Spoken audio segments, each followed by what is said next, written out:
Okay बेटा, virtual learning में आपનું સ્વાગત છે। આપણે આપણું પર્યાવરણવાળા પાઠમાં કુલ 3 લેક્ચર જોયા। આજે ચોથા લેક્ચર તરફ જવું છે। 3 લેક્ચરમાં શું જોયું એની જરા આછી પાતળી સમજ મેળવી લઈએ। સૌથી પહેલાં આપણે પર્યાવરણ વિશે વાત કરી, પછી પેલો નકામો કચરોની ચર્ચા કરી, જૈવ વિઘટનીય જૈવ અવિઘટનીય કચરાની ચર્ચા કરી અને નિવસન તંત્ર વિશે અને એના પ્રકારો વિશે ચર્ચા કરી હતી। બીજા લેક્ચરમાં આપણે શાની ચર્ચા કરી બેટા? તો નિવસન તંત્રના ઘટકો, પેલા અજૈવિક ઘટક, જૈવિક ઘટક અને આહાર શૃંખલાની ચર્ચા કરી હતી। ત્રીજા લેક્ચરમાં આપણે કોની ચર્ચા કરી બેટા? તો આહાર જાળ વિશે ચર્ચા કરી, પછી જૈવિક વિશાલન, નિવસન તંત્રમાં શક્તિનો પ્રવાહ, આવા બધા પ્રશ્નોની ચર્ચા કરી હતી, બરાબર। આજે આપણે 15મો પાઠ આપનું પર્યાવરણ એનું લેક્ચર નંબર 4 તરફ જવું છે।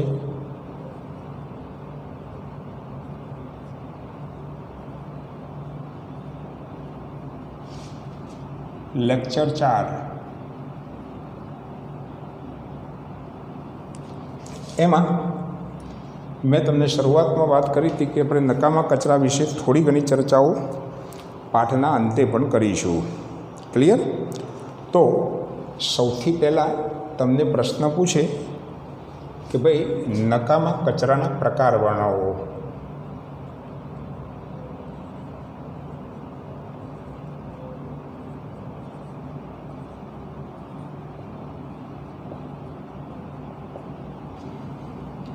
સૌથી પહેલાં તો કચરો કહેવાય કોને? કચરાની આપણે વ્યાખ્યા લખીશું કે દૈનિક જીવનમાં ઉત્પન્ન થતો ઘરગથ્થુ, નકામો અને બિનઉપયોગી અનિચ્છનીય ચીજવસ્તુઓ। રોજિંદા જીવનમાં ઉત્પન્ન થતી બિનઉપયોગી અનિચ્છનીય ચીજવસ્તુઓ જેને કચરો કહેવાય। ફરીવાર, રોજિંદા જીવનમાં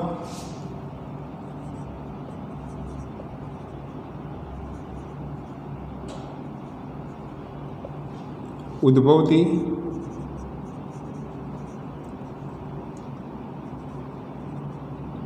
નકામી અને અનિચ્છનીય ચીજવસ્તુઓ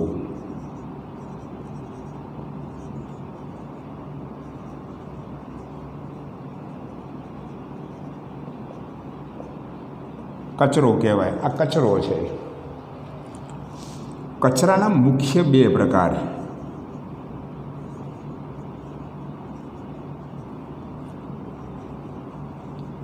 એક ઘન કચરો,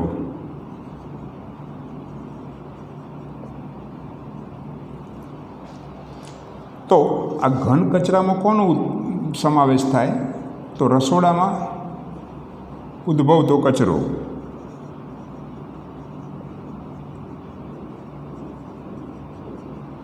પછી પ્લાસ્ટિક,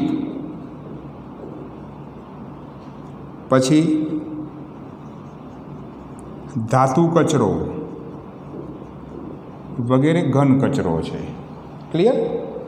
ઘન કચરાના માત્ર ઉદાહરણ જ આપવાના છે। ખાલી પ્રવાહી કચરો છે ને, એ પ્રવાહી, બીજા નંબરનો કચરો પ્રવાહી કચરો છે। તો પ્રવાહી કચરામાં ખાસ યાદ રાખવાનું છે બેટા કે પ્રવાહી કચરાનું હેરફેર અને એનો સંગ્રહ છે ને, એ ઘન કચરાની સાપેક્ષમાં સરળ છે। ફરીવાર, પ્રવાહી કચરામાં શું લખીશું? તો પ્રવાહી કચરાનો સંગ્રહ અને હેરફેર એ ઘન કચરાની સાપેક્ષમાં સરળ છે। શું લખીશું બેટા? આ પ્રવાહી જે કચરો છે જેની હેરફેર અને સંગ્રહ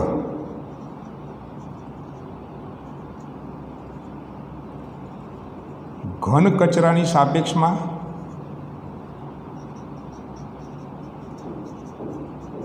સરળ છે। પ્રશ્ન શું પૂછવાનો છે બેટા કે ઘન કચરાના પ્રકાર સમજાવો।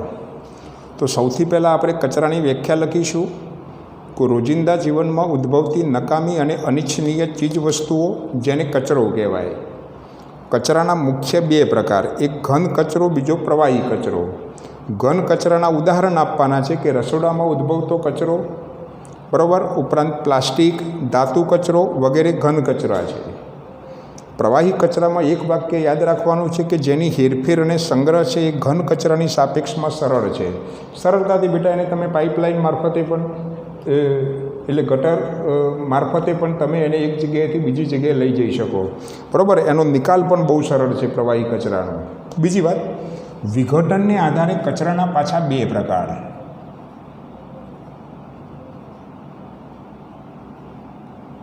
એ તમને ખબર છે.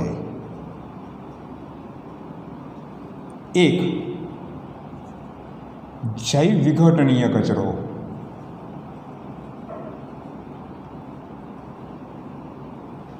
બીજો જૈવ અવિઘટનીય કચરો.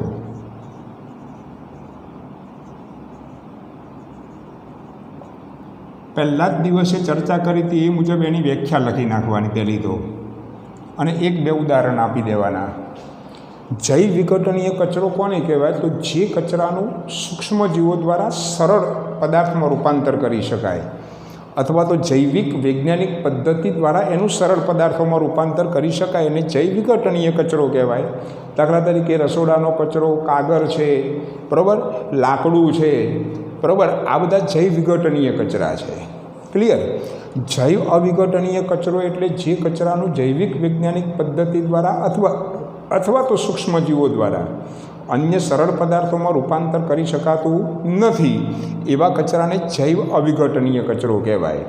દાખલા તરીકે પ્લાસ્ટિક છે, પોલિમર છે, કાચ છે, DDT છે, BHC છે, આવા રસાયણો, આ બધા જૈવ અવિઘટનીય કચરો છે.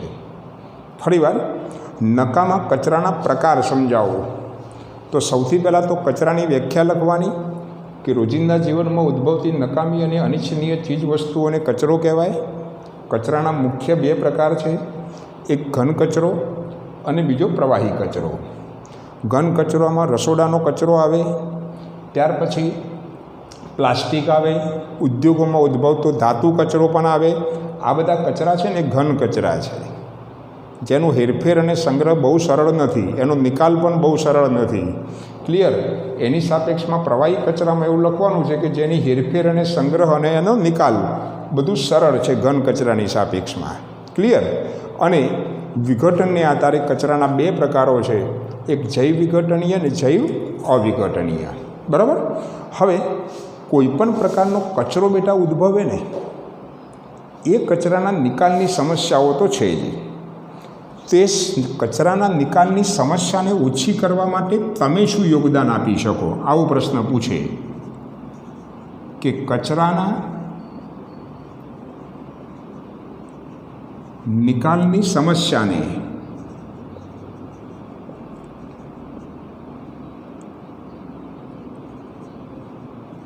હળવી કરવા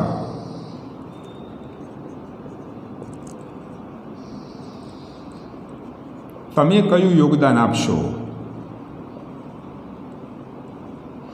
આ પ્રકારના પ્રશ્નો છે ને બેટા એ આત્મસૂઝથી લખવા પડે. તમે બે ત્રણ વસ્તુ લખી શકો. સૌથી પહેલાં તો શું કરવું જોઈએ બેટા? તો ડિસ્પોઝેબલ વસ્તુઓનો ઉપયોગ ઓછો કરવો અને પુનઃચક્રીકરણ કરી શકાય એવી વસ્તુઓનો વધુ ઉપયોગ કરવો. પહેલી વાત, આપણે બેટા યોગદાન શું આપી શકીએ? તો ડિસ્પોઝેબલ વસ્તુઓનો ઓછો ઉપયોગ કરવો. ડિસ્પોઝેબલ વસ્તુનો ઓછો ઉપયોગ. નંબર 2, પુનઃચક્રીયકરણ કરી શકાય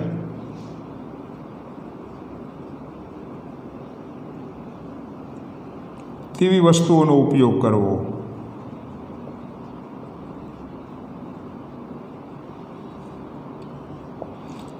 આપણે બેટા કચરાની નિકાલની સમસ્યાને હળવી કરવા માટે ઘણું બધું યોગદાન આપી શકીએ. બીજું શું કરી શકીએ બેટા? તો આ જૈવ વિઘટનીય જૈવ અવિઘટનીય કચરાને અલગ કરવા જોઈએ. ખબર પડે બેટા? બીજું શું છે? તો જૈવ વિઘટનીય અને જૈવ અવિઘટનીય કચરો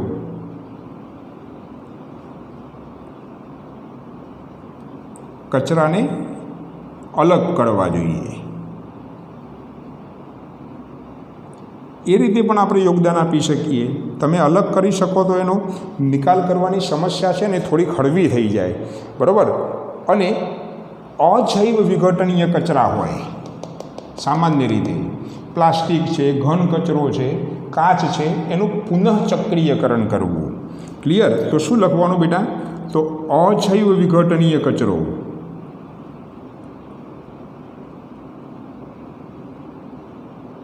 પુનઃચક્રીયકરણ કરવું.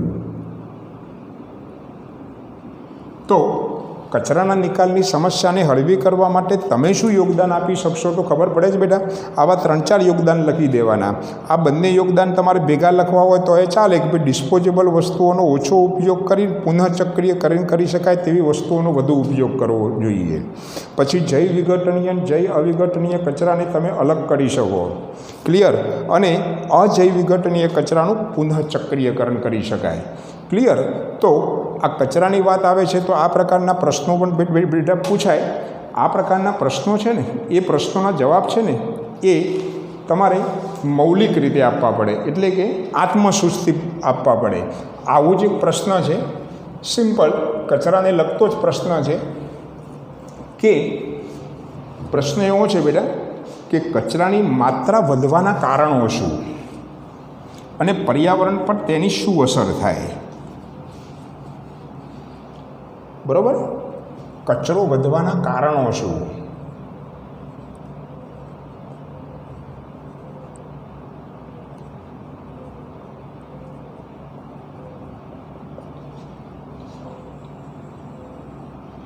અને પર્યાવરણ પર તેની અસર શું થાય?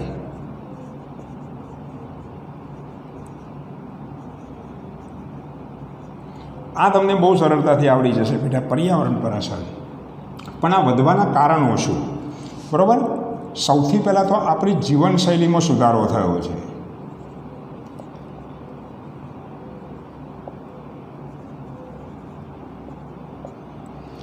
આપણી જીવનશૈલીમાં સુધારો થયો છે ને એટલે કચરો મહત્તમ પ્રમાણમાં ઉત્પન્ન થાય છે. ક્લિયર? પછી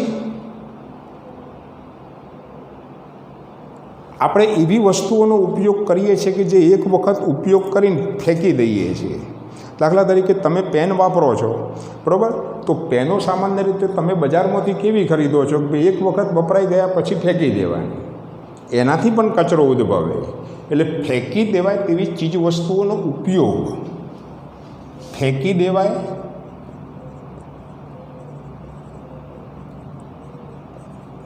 તેવી વસ્તુઓનો ઉપયોગ એ પણ એક સમસ્યા છે. બરાબર? પછી પેકેજિંગ પદ્ધતિમાં બદલાવ થયો છે.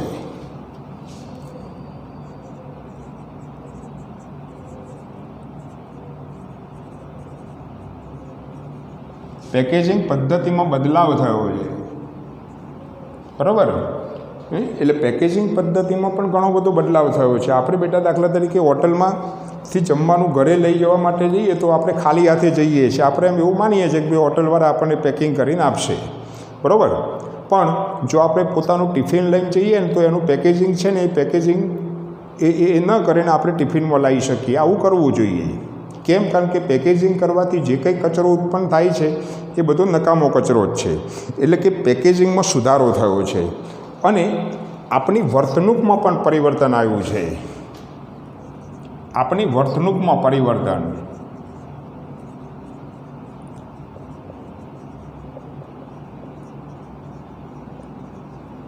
આ બધા છે ને કચરો વધવાના કારણો છે. કચરો વધવાનું કારણ ખબર પડી ગઈ બેટા? તો સૌથી પહેલાં તો જીવનશૈલીમાં સુધારો થયો છે. ફેંકી દેવાય એવી ચીજ વસ્તુઓનો વધારે પડતો ઉપયોગ કરતા થયા છીએ. પેકેજિંગની પ્રક્રિયામાં ફેરફાર થયો છે. આપના એટીટ્યૂડમાં ફેરફાર થયો છે, એટલે વર્તણૂક એટલે કે આપણી રહેણીકરણીમાં ખાસો એવો સુધારો થયો છે. પણ સુધારાની સાથે સાથે પર્યાવરણ માટે એ જોખમ પણ ઊભું કરે છે. ક્લિયર? તો પર્યાવરણ પર એની અસર શું થાય એની જો ચર્ચા કરવી હોય તો બિલકુલ સિમ્પલ બેટા, કે પર્યાવરણ પર અસર મેં તમને આગળ પણ વાત કરી હતી.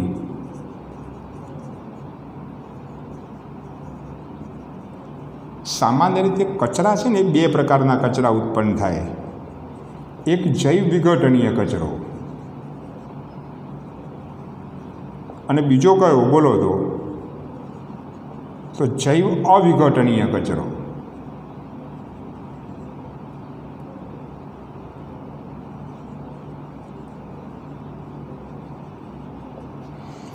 જૈવ વિઘટનીય કચરો છે ને બેટા, એ શું કરે તો જે જગ્યાએ એનું વિઘટન થતું હોય ને એ જગ્યાએ દુર્ગંધ મારે, નકામા વાયુઓ પેદા થાય, જે આસપાસના સજીવો માટે બીમારીનું કારણ બને અને એ સૂક્ષ્મજીવોનું પ્રજનન સ્થળ બને છે.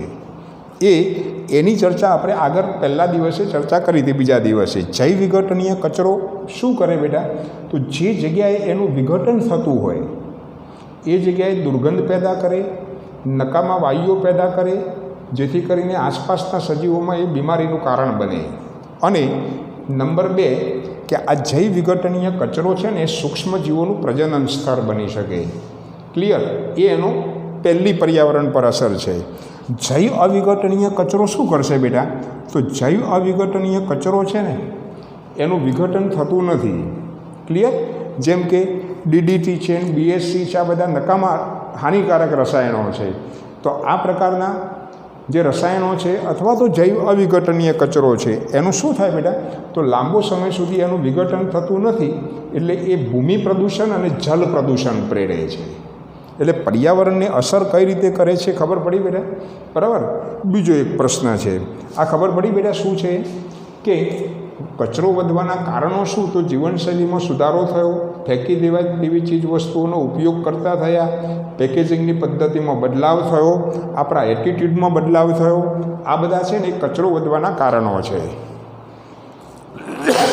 પર્યાવરણ પર અસર કઈ રીતે થાય, તો જૈવ વિઘટનીય કચરો છે એના વિઘટન સ્તરે શું થાય બેટા, તો દુર્ગંધ મારે, નકામા વાયુઓ પેદા થાય, બીમારીનું કારણ બને અને એ સૂક્ષ્મજીવોનું પ્રજનન સ્થળ બને છે.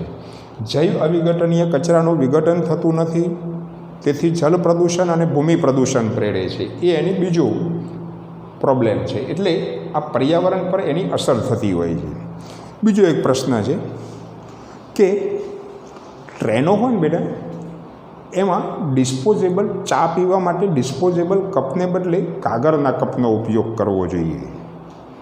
સૌથી પહેલાં તો ડિસ્પોઝેબલ કપ છે ને બેટા એનું વિઘટન થતું નથી. કેમ? કારણ કે જૈવ અવિઘટનીય કચરો છે. એના બદલે જો તમે કાગળનો કપ ઉપયોગ કરો ને તો કાગળ છે ને જૈવ વિઘટનીય છે. ક્લિયર? એનું પુનઃચક્રીયકરણ કરી શકાય છે. બીજી એક વાત કે ડિસ્પોઝેબલ કપ છે ને એ બનાવવા માટે જેટલી ઉર્જાની જરૂર પડે છે એના કરતાં ખાસી એવી ઓછી ઉર્જાની જરૂર કાગળના કપ બનાવવા માટે થાય છે. એવું કહેવાય છે બેટા કે સામાન્ય રીતે એક કપ બનાવવા માટે 20 મિલી પાણીથી બનાવી શકાય. કેટલી પાણીથી બેટા? 20 થી 26 મિલી પાણીથી કાગળનો કપ બનાવી શકાય.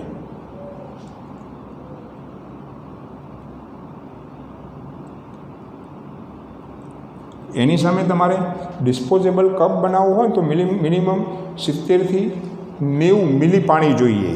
ટૂંકમાં બધી રીતે ફાયદો. એટલે કે ટ્રેનોમાં ચા પીવા માટે સામાન્ય રીતે ડિસ્પોઝેબલ કપને બદલે કાગળના કપનો ઉપયોગ કરવાથી ફાયદો શું થાય, તો લખી દેવાનું કે ડિસ્પોઝેબલ કપ છે એનો બહુ સરળતાથી નિકાલ થતો નથી.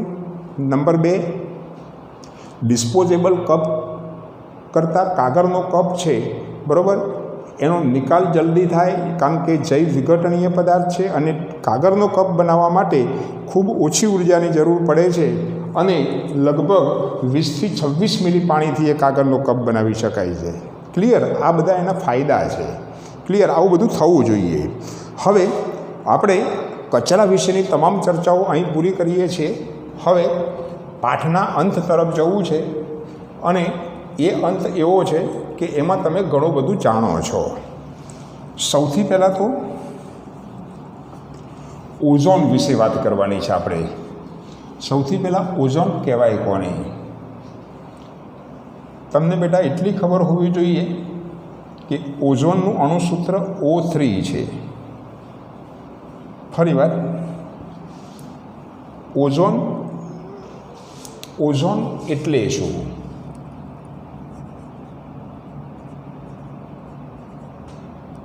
ઓઝોનનું અણુસૂત્ર O3 છે એટલી ખબર પડી જાય ને બેટા તો ઓઝોન વિશે ખબર પડી જાય તરત જ. ઓઝોન એટલે શું? તો ઓક્સિજનના 3 પરમાણુઓથી બનેલો અણુ જેને ઓઝોન કહેવાય. ફરીવાર શું લખીશું બેટા?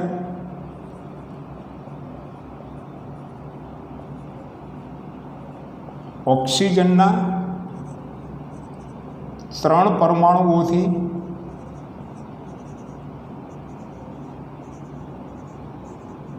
બનેલો અણુ જેને ઓઝોન કહેવાય. હવે આ ઓઝોન અણુનું નિર્માણ કઈ રીતે થાય? પછી આપણે એનું મહત્ત્વ લખીશું. બરાબર? ઓઝોન અણુનું નિર્માણ કઈ રીતે થાય? બિલકુલ સિમ્પલ બેટા. ઓઝોન અણુનું નિર્માણ થવા માટે શું થાય? તો વાતાવરણના ઉપરના સ્તરમાં ઓક્સિજનનો અણુ છે ને એ પહેલાં અલ્ટ્રાવાયોલેટ કિરણોનું શોષણ કરે. આના કારણે એનું પ્રકાશ વિખંડન થાય અને 2 ઓક્સિજનના સ્વતંત્ર પરમાણુઓમાં રૂપાંતરિત થાય. શું થયું બેટા? તો ઓક્સિજનના અણુએ પહેલાં પારજાંબલી કિરણોનું શોષણ થયું, પ્રકાશ વિખંડનની પ્રક્રિયા થઈ અને ઓક્સિજનના 2 સ્વતંત્ર પરમાણુઓમાં રૂપાંતરિત થયો. પછી આ ઓક્સિજનનો પરમાણુ છે એ ઓક્સિજન અણુ સાથે સંયોજાય એટલે ઓઝોન અણુનું નિર્માણ થાય. ઓઝોન અણુનું નિર્માણ સિમ્પલ છે. શબ્દોમાં લખવાનું કે વાતાવરણના ઉપરના સ્તરમાં ઓક્સિજનનો અણુ પારજાંબલી કિરણોનું શોષણ કરે, પ્રકાશ વિખંડન પ્રક્રિયા દ્વારા એ ઓક્સિજનના 2 સ્વતંત્ર પરમાણુમાં રૂપાંતરિત થાય. શબ્દોમાં લખવાનું, પછી જ આપણે નીચે સમીકરણ લખવાનું અને પછી આ ઓક્સિજનનો સ્વતંત્ર પરમાણુ ઓક્સિજનના અણુ સાથે સંયોજાઈ અને ઓઝોન અણુનું નિર્માણ કરે છે, જે નીચે સમીકરણમાં દર્શાવ્યું છે. એનું મહત્ત્વ તો તમને ખબર છે બેટા. તો આનું મહત્ત્વ શું? તો બિલકુલ સિમ્પલ. તો આનું મહત્ત્વ એક છે કે સૂર્યમાંથી આવતા પારજાંબલી કિરણોનું સૂર્યમાંથી આવતા પારજાંબલી કિરણોનું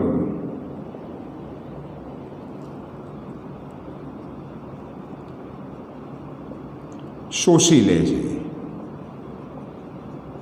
જેથી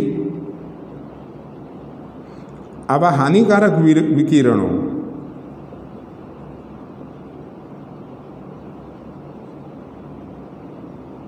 પૃથ્વી સુધી આવતા અટકે છે.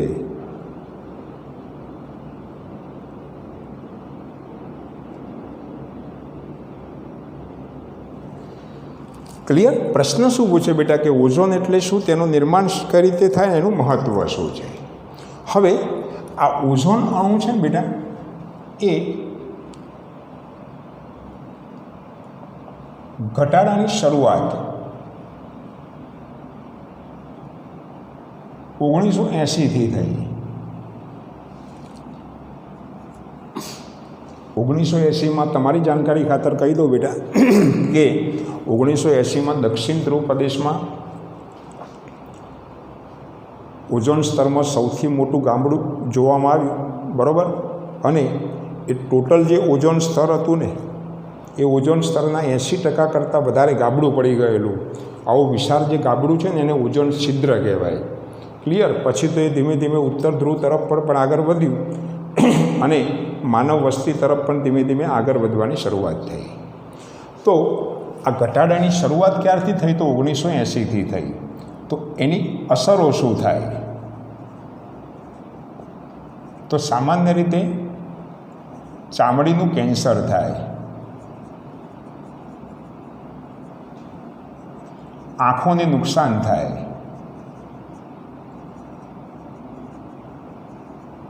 બરાબર, આ એની અસરો છે. તો એ અસરને દૂર કરવા, આવું થવા, આ ઘટાડો થવાના કારણો શું?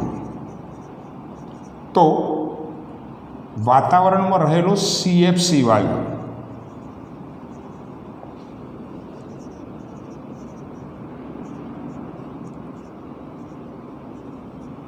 આ એનું કારણ છે. CFC એટલે ક્લોરોફ્લોરોકાર્બન. પૂરું નામ યાદ રાખજો બેટા, ક્લોરોફ્લોરોકાર્બન. આ ક્યાં વપરાય? તો સામાન્ય રીતે રેફ્રિજરેટર અને એર કન્ડિશનરમાં વપરાય છે. તો આ ઘટાડો થવાની કારણ જો મુખ્ય હોય ને તો વાતાવરણમાં રહેલું CFC વાયુ, ક્લોરોફ્લોરોકાર્બન, જે ફ્રીજ અને એસીમાં વપરાય છે. ક્લિયર? તો પછી આ ઘટાડો કઈ રીતે કરી શકાય? બરાબર, આનો ઉપાય શું? ઘટાડોના ઉપાયો શું? તો 1987માં, બરાબર, એનું નામ છે સંયુક્ત રાષ્ટ્ર પર્યાવરણ કાર્યક્રમ.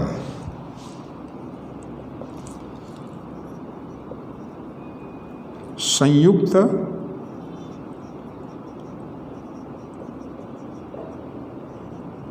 રાષ્ટ્ર પર્યાવરણ કાર્યક્રમ, united nation environmental programme, UNEP. એમાં વિશ્વના મોટાભાગના દેશોએ નક્કી કર્યું કે CFCનું સ્તર 1986ની લેવલે રાખવું.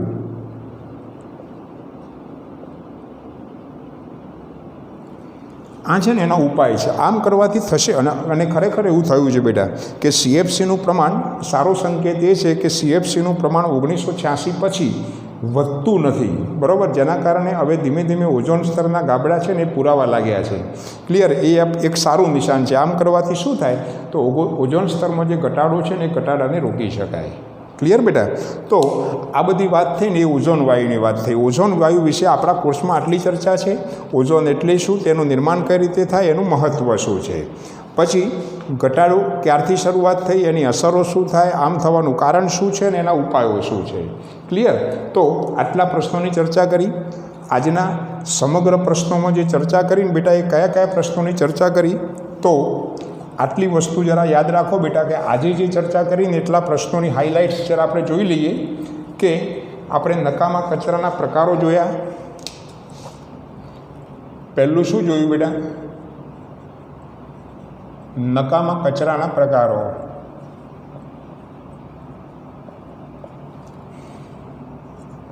પછી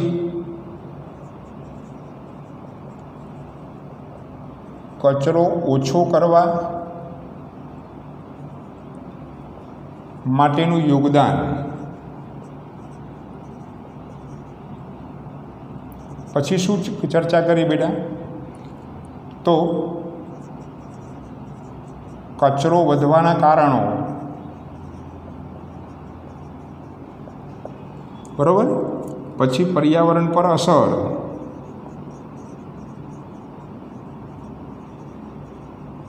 અને છેલ્લી ચર્ચા આપણે ઓઝોનની વાત કરી. ઓઝોનમાં કોની ચર્ચા કરી? તો સૌથી પહેલાં તો ઓઝોનની વ્યાખ્યા, એનું નિર્માણ, પછી એનું મહત્ત્વ, ઘટાડો કઈ રીતે થયો, એ ઘટાડાના કારણો શું અને એના ઉપાયો શું. આજના દિવસના અગત્યના પ્રશ્નોની કોઈ ચર્ચા કરી હોય ને બેટા તો આટલી વાત છે. આની સાથે જ આ પાઠ છે ને બેટા અહીં પૂરો થઈ જાય છે, બરાબર. એટલે હવે પછીના લેક્ચરમાં આપણે શું કરીશું બેટા GMATમાં કે સમગ્ર પાઠમાં કોઈ પ્રોબ્લેમ હોય ને તો એને દૂર કરવાનો પ્રયત્ન કરીશું. ક્લિયર? એટલે આ પાઠ બિલકુલ સરળ પાઠ હતો, બરાબર, બહુ ઝડપથી તૈયાર થઈ જાય એવો છે, બરાબર. એટલે આ પાઠની આપણે પૂર્ણ તૈયારી કરીશું અને આખા પાઠનું ફરી પાછું પુનરાવર્તન થઈ જાય એવી આપણે કાળજી રાખીશું જીમેટમાં. ઓકે, તો બાકીની ચર્ચાઓ છે, આ પાઠ પૂરો થાય છે, બરાબર. કોઈ ક્વેરી હશે તો આપણે આવતીકાલે સોલ્વ કરી દઈશું. ઓકે બેટા, ઓકે, બાય, આવજો.